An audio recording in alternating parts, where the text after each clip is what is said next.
Kids next door! Attack!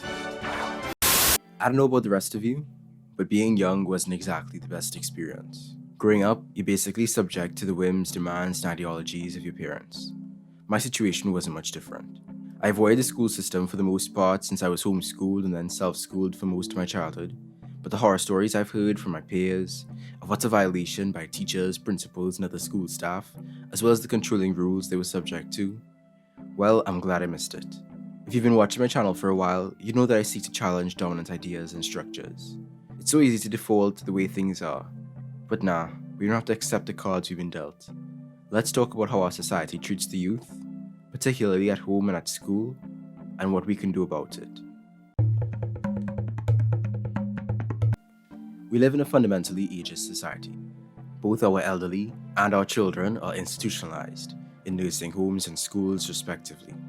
Children are disconnected from society to be brainwashed into upholding it, and the elderly are cast aside once their labor potential wanes. Both age groups were once revered and honored, now they're evaluated based on their usefulness to capital. It's easy to dismiss ageism as not as great a concern as statism or capitalism, and I hear you, but the whole idea is that we challenge all structures of domination. That includes gerontocracy, the ongoing and systemic domination of kids by those older than them. Emma Goldman rightfully pointed out that every institution of our day, the family, the state, or moral codes, sees in every strong, beautiful, uncompromising personality a deadly enemy. Therefore, every effort is being made to cramp human emotion and originality of thought in the individual into a straitjacket from its early infancy, or to shape every human being according to one pattern, not into a well-rounded individuality, but into a patient work-slave, professional automaton, tax-paying citizen, or righteous moralist. Every hierarchy, every abuse, every system of control justifies itself through the analogy of adults over children. Think of how women are spoken of by misogynists, or how people of color are spoken of by racists, or how disabled people are spoken of by ableists.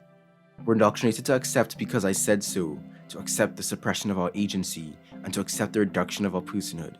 It all starts with childhood, and continues throughout our adult lives in a different, but not dissimilar measure. The role of the child in our society is not of one to be assisted by sincere friends and allies, to explore and spread their unique agency. No, the child is subhuman, a commodity to be tamed and puppeted, products to be assembled and molded, an object to be imbued with software and controlled, an animal, mere property. It all starts at home. My critiques of the modern, atomized family structure is worthy of its own video. I have a lot to say about that subject, but it's plain to see, like I said, that the home is where it all begins. Take a moment to examine the plight of children. Those that die without vaccination or necessary blood transfusion, those stuck in abusive and toxic homes, and even those in so-called normal homes that nonetheless struggle, largely voiceless, with no real say over their own time, bodies, activities, behaviors, and choices. The slightest signs of disrespect or disobedience certainly aren't tolerated in most homes.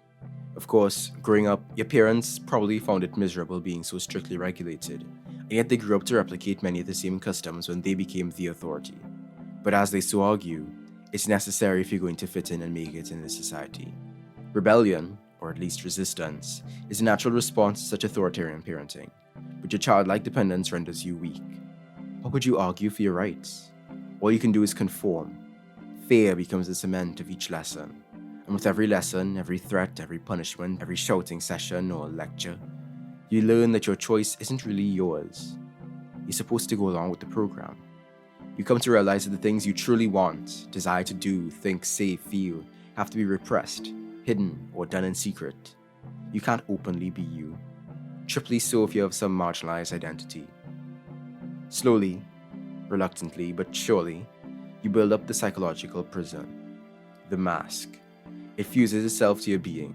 As you age, the mask helps you to forget, to repress the memories of the traumatic moments that forged the mask, that told you that you were not you and could not really be you. The mask effectively governs your every physical, emotional, and intellectual activity. Your spontaneity, your energy, your curiosity, all dampened and subsumed. The analogy of the mask is worthy of a separate conversation because I believe it has tremendous implications. So, stay tuned. But this training, surely it has some benefit, right? All this psychological suffocation definitely has a purpose. In fact, it's the reason our irrational society manages to go on. Creating a person so unlike the natural, spontaneous, vibrant, honest, curious, fearless being present in the 2 to 5-year-old. The natural learner, the natural explorer, the natural observer, the natural mover. Our society isn't interested in nurturing and maturing that potential. Society, which begins at home, is more concerned with developing us in relation to authority, in relation to class, in relation to race, in relation to gender. You must obey. You cannot be. It creates a powerless, dependent, fearful, self-enslaving, law-abiding citizen. Someone molded to fit a predetermined role. It breaks people's ability to govern themselves without authority hovering over them. It infantilizes them and fosters apathy, hopelessness, and insignificance. The process starts anew in the next generation. Parents especially, usually the legal guardians of the child, see their children as an extension of them. Therefore, the child must reflect them, must look good for them, must be disciplined for them. The so-called overprotective parents excuse their stifling atmosphere with the claim that they care too much. As extensions of the parents, rather than their own persons, children are molded to accept their parents' perspectives and beliefs concerning gender, sexuality, religion, and politics. Not that a child cannot be taught, but think of what we're teaching them. Think of how those lessons are going to affect them. Think of how powerless they are to speak up in the face of such a massive hegemony that accepts and encourages and enforces their condition. They have no voice. Remember when you spoke up for yourself? Perhaps it wasn't considered respectful enough. One stare, one threat, one raised hand was all it took to shut you up. Doesn't matter if you had a legitimate concern or a good point. You don't get that right, as a child, to be angry. Truly angry. So you learn to control your attitude at all times. It slips out sometimes though, in soundless gestures or facial expressions. Have been told to fix your face, to not cry or you'd be given something to cry for. And one of the most harmful lessons we teach children is quite glaring and quite common still. Its consequences, the unintended ripple effects, are frighteningly dire. The spank, the hit, the swat, the slipper, the switch, the ruler, the licks, the ass beat. The justifications are many. Oh, the child too stubborn, she would like to listen, he rather harden, too damn disrespectful. Or they pull the other side of the coin. Oh, well, I do it because I love you, or I was beat growing up and I turned out fine, or if I don't do it, the police will. That narrative in particular, several levels, are messed up, but it actually harkens back to the days of slavery. See, in many traditional West African societies, children were considered pure and revered. But due to enslavement, parents beat their children supposedly to train them to respect the authority of their master, so they wouldn't get into trouble and all that. Like I said, many levels are messed up. First of all, if you're an advocate for hitting children, you do not turn out fine. If you think violence is an appropriate response to, well, any of your child's actions, especially when you physically overwhelm them, you have lost the plot. If you think kids need to be trained to respect authorities, they don't become a victim of police brutality, well, set me free, because no matter how respectful a person is, it doesn't protect them from police violence. Lastly, especially if you're telling the child you hit them because you love them, you are a threat to your child's future. You are communicating to that child that violence has a place in love, and you're opening them up to further abuse in their romantic and social lives. And none of this is mentioning the simple fact that the debate on spanking within the scientific community is long dead. Virtually every professional, non-religious organization in the US and Canada concerned with the care and treatment of children has taken a public stance against the practice of spanking. Corporal punishment is now illegal in all of these countries. There's no evidence that spanking is an effective means of long-term behavior modification, punishment, or a means of instilling self-discipline. Plus, research found spanking to be associated with a risk of undesirable emotional consequences, physical injury, counterproductive behavioral outcomes, increased aggression, dependence on external controls, and a proclivity towards authority-directed behavior.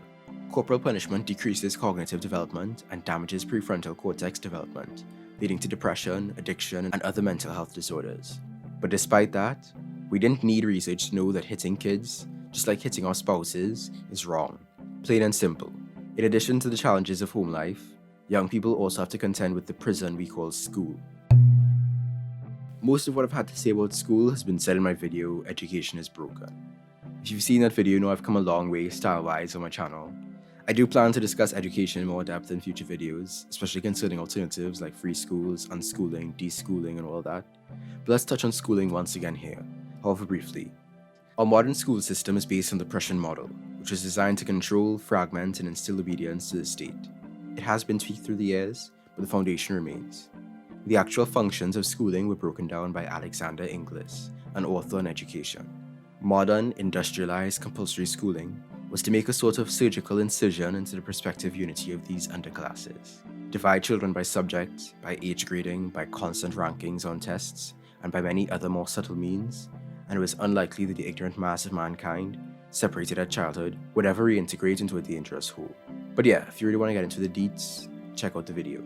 Point is, our school system is no basis for real education, and if we want to advocate for real education, we better start from scratch. At these youth concentration camps, children have their individual identities practically erased. For any so-called misbehavior, they're punished by detention, suspension, expulsion, or bad grades. They're forced to follow often strict dress codes or even uniforms. Basic things like hair length, hair color, piercings, tattoos, basically anything that signifies individuality, is met with fierce hostility in our schools. Much like the institutions they're being trained to enter, students are subject to the will of the boss, in this case the administration. The principal or dean or vice principal cannot be questioned. Even bodies of student representation, like student governments or student unions, are toothless under his authority. Students have no say in the structure or direction of their education, they are graded and standardized, and they're even trained in the practice of working overtime by bringing work home. Schools and prisons are freakishly similar, from structure to dress code to control of a movement, the emphasis on silence and order, to negative reinforcement, the loss of freedoms, and the incapacity for basic decision making. Schools start early and finish late, consuming the energy and capability of young children into a predictable yet pacifying pattern. Schools steal the youth and childhood of young people, day by day, week by week, year by year, until one day you wake up a graduate of high school, secondary school, community college, university, whatever, and you see that most of your life has been devoted to futile and unnecessary toil, and you have no idea who you are and what you want to do. That's what kids have to deal with, man. Not to be controversial, but I think kids are human and shouldn't have to put up with that until they turn 16 or 18 or 21 or even 25. And you might be thinking, okay, Andrew, you maybe shed a tear. That's pretty messed up. I remember my own difficult childhood, yada yada yada. But children aren't fully developed. I get it. Common sense dictates that we begin at a low level of development and eventually reach superior adult development, thus being granted adult rights and responsibilities. Ignoring the way this so-called gradient of development has also been weaponized by racists and sexists, perhaps in this instance there's scientific backing? Well, not exactly. Neuroscientists at MIT and Massachusetts General Hospital have found that the real picture is far more complex. Whatever your age, you're getting better at some things, worse at some other things, and plateauing in other things. Your vocabulary might peak in your late 60s, and your ability to evaluate people's emotional states in your late 40s. Raw processing speed seems to peak at 18 and immediately begin to decline. Yikes. According to the works of John C. Raven and David Weschler, your trainability peaks at 14, and your ability to understand a new method of thinking, adopt new methods of working, and even adapt to a new environment steadily decreases by the age of 30. Apparently, your short-term memory seems to peak at 25. And speaking of 25, snarky articles have been springing up over the past couple of years, referring to the new scientific consensus that, actually, our prefrontal cortex isn't fully mature until we're 25. But does this mean we're going to start subjugating 24-year-olds? Some studies are even pointing well into one's 30s. There's something missing from this picture. Let's examine the work of psychologist Robert Epstein. The core premise of his argument is grounded in the brain's elasticity. He argues that the behaviors and attitudes of older children and teens is actually the result of infantilization, not inherent brain characteristics. According to Epstein, environment, studying, diet, exercise, stress, and many other activities alter the brain. So if adolescents have problems, pointing to brain differences doesn't show that their brains cause the problem, as the problems could cause the brain differences. In his book, The Case Against Adolescence, Rediscovering the Adult in Every Teen, he argues that the turmoil we see among teens today is the result of restriction and infantilization by the family, by the school, by the media, and by the state. Take Louis Braille. He perfected the Braille system when he was 15, but if he was born today, he'd probably be stuck in a special needs class. Or take Edgar Allan Poe, who published his first book when he was 18. These days, he'd probably be too bogged down by homework and exams to express himself creatively. As humans, kids have the inherent ability to learn, grow, develop, and direct their own lives. They don't understand everything, they definitely make mistakes, they need protection, and they absolutely need help and support. But in case you didn't realize, the same could be said for anybody. If we were to dominate anyone who is ill, injured, ignorant, ill-informed, underdeveloped, or intoxicated, well, that would include many adults. Adults aren't omniscient or independent or infallible. That's a fiction we implicitly uphold when we place kids as diametrically opposed to them. You get my point? Infantilizing the youth is harming them and harming our society, and it leads to other forms of infantilization. We're stuck in a cycle of domination. So what do I propose we do about it? Children do not constitute anyone's property. They are neither the property of the parents nor even of society. They belong only to their own future freedom. There was something particularly appealing about Kids Next Door for me growing up. Not just that they had code names and a cool treehouse. It's the fact that they seemed liberated, free to express themselves and their imaginations and just be. They resisted father who sought the complete domination of adults and fought his brainwashed, soulless children, the delightful children from down the lane. The law of Kendi is crazy, by the way, but we don't have time to unpack all that. Point is, I believe we need youth liberation, and I believe it starts with trust. As educator and author John Holtz rightfully said, trust children. Nothing could be more simple or more difficult. Difficult because to trust children we must trust ourselves, and most of us were taught as children that we could not be trusted. Children start off trusting everyone around them. That's how they learn, that's how they love.